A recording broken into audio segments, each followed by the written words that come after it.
Hello, আসসালামু আলাইকুম everyone. সবাই কেমন আছেন? আশা করি সবাই ভালো আছেন। আমি আপনাদের দয়ায় ভালো আছি। আমি মাছগুলো পরিষ্কার করে রেখেছি। এবার আমি দিয়ে দিব পরিমাণ মতো মরিচ গুঁড়ো, পরিমাণ মতো হলুদ গুঁড়ো,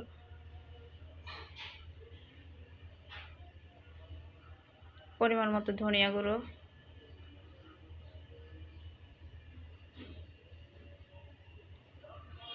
স্বাদ মতো লবণ। এবার আমি মাছটা ভালোভাবে মেখে নেব।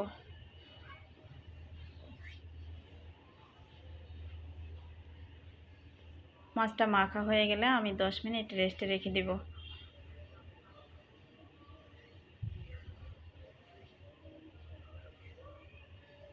ফিরে এলাম 10 মিনিট পর। আমি চুলায় একটা ফ্যান বসিয়ে দিয়ে দিলাম সয়াবিন তেল। আমি এখানে সয়াবিন তেল দিয়েছি, আপনারা চাইলে সরিষার তেল দিতে পারেন।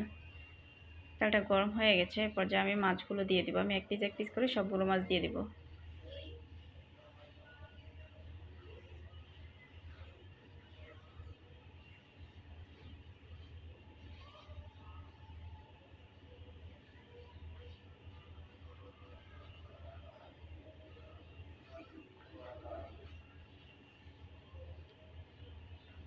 আমি চুলায় একটা ফ্যান বসিয়ে দিয়ে দিলাম পেঁয়াজ কুচি। আমি পেঁয়াজটা আগে থেকে একটু ব্রাউন কালার করে ভেজে নিয়েছি, যাতে পেঁয়াজটা বাছতে গেলে অনেক বেশি সময় লাগে কালার আসতে।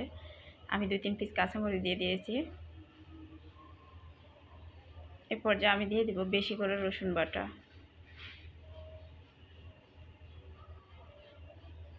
এবার আমি ভালোভাবে একটু সময় নিয়ে ভেজে নেব। 3-4 মিনিট সময় নিয়ে ভাজবো আমি এটা।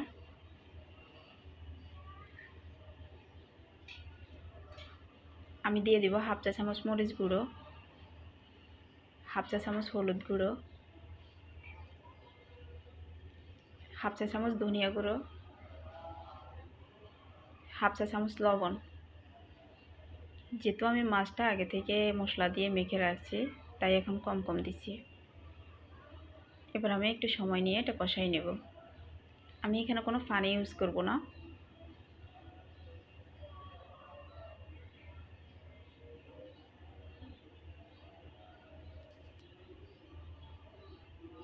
এ পর্যায়ে আমি টমেটো দিয়ে দেবো। আমি এক পিস টমেটো আগে থেকে ছোট ছোট সাইজ করে কেটে রাখছি। আমি সময় নিয়ে একটু টমেটোটা ভেজে নেব।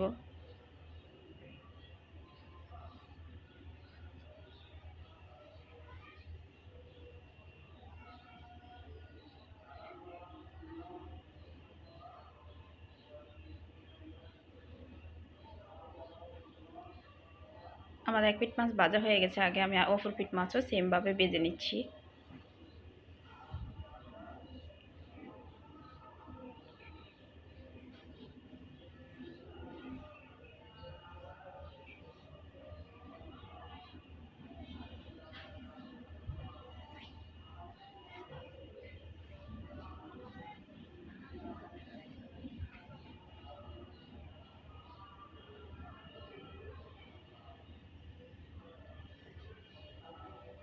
আমি এবার দিয়ে দিব মাছগুলো।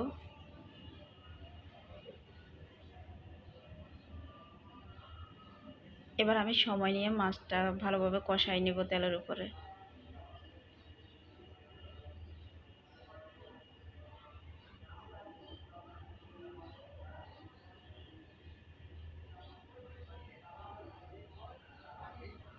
যেহেতু আজকে শুক্রবার, মসজিদে হুজুরও বয়ান দিচ্ছে।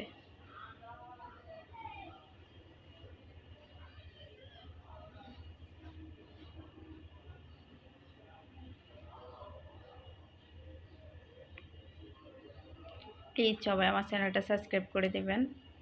যারা আমার চ্যানেলটা সাবস্ক্রাইব করছেন তাদেরকে অসংখ্য ধন্যবাদ। সবাই ভালো থাকুন, সুস্থ থাকুন। দেখা হবে অন্য কোনো ভিডিওতে।